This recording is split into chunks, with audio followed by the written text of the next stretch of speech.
Es ist 19:10 Uhr, als der mutmaßliche Täter in den Discounter in Mörfelden-Walldorf geht. Seine Ex-Lebensgefährtin arbeitet hier an der Kasse. Der 48-Jährige spricht kurz mit ihr, dann richtet er eine Schusswaffe auf die Frau. Zeugen berichten von dem schrecklichen Moment. Wir haben wirklich nur die Schüsse gehört und die panischen Schreie der Leute, so schießen und raus, einfach nur raus. Ihr Ex-Partner soll mehrmals gezielt auf die 38-jährige Frau geschossen haben. Mindestens eine Kugel trifft sie tödlich. Zu der Zeit sind noch mehrere Kunden in dem Markt. Und dann hat einer geschrien, da schießt einer, da schießt einer. Dann sind wir natürlich raus. Wir waren mit unserem kleinen Sohn, der schläft jetzt zu Hause. Und wir haben erstmal gesehen, wie die Mitarbeiter in den Nebenraum reingegangen sind. Ich wollte noch nachgehen und reingehen. Die haben mir die Tür zugemacht. Ich konnte nicht rein. Sie haben Angst um ihr Leben, wollen nichts wie raus aus dem Supermarkt. Und ich hatte noch vorher gehört, ich weiß nicht, ob es der Filialleiter war, es war ein Mitarbeiter, wie er noch gerufen hat, verschließt die Tür. Und dann standen wir Kunden wirklich alle vor dieser verschlossenen Ausgangstür. Das war das Schlimmste. Wir kamen uns wirklich wie wir wussten nicht, ob er lebt, ob er weiterschießt. Wir wussten gar nichts. Ja. Und die ganze Zeit diese Knallereien. Das war ganz schlimm. Opfer und Täter waren in einer Beziehung, lebten eine Zeit lang zusammen. Wir gehen davon aus, dass die beiden Personen eine Beziehung geführt haben in der Vergangenheit, die allerdings so etwa vor 6 Monaten in die Brüche gegangen ist, was möglicherweise auch ein Tatmotiv beinhalten kann. Da dauern die Ermittlungen aber noch an. Anscheinend kann der 48-Jährige die Trennung nicht akzeptieren. Nach den Schüssen auf seine Ex richtet er sich selbst mit der Waffe. Der Femizid, die Tötung der Frau durch den Mann, ist das schreckliche Ende einer möglichen Gewaltspirale, erklärt Ulrich Warnke vom Weißen Ring in Frankfurt. Wenn eine Beziehung endet, ist das immer für eine Partei oder beide schmerzhaft.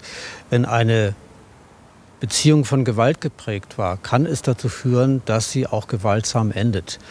Deswegen ist es immer eine Zäsur, wenn eine Beziehung endet, der Partner Drohungen ausstößt oder vorher schon gewalttätig geworden ist, kann das dafür sprechen, dass es zu derartigen Taten kommt.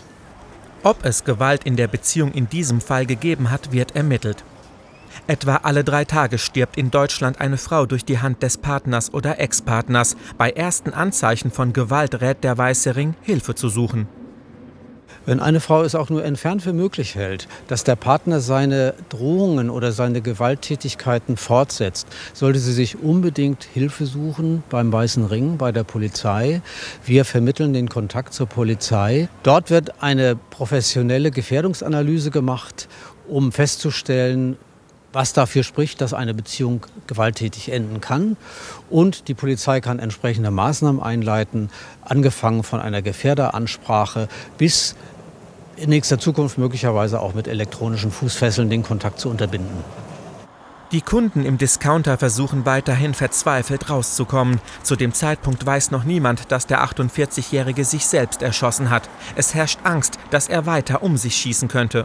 Dann wollten wir rausgehen und die haben die Türen zugemacht. Ich habe versucht, die Tür dann aufzukriegen, haben wir nicht hinbekommen. Zum Glück war ein sehr starker Mann auf der anderen Seite, hat uns gefragt, was los ist. Ja?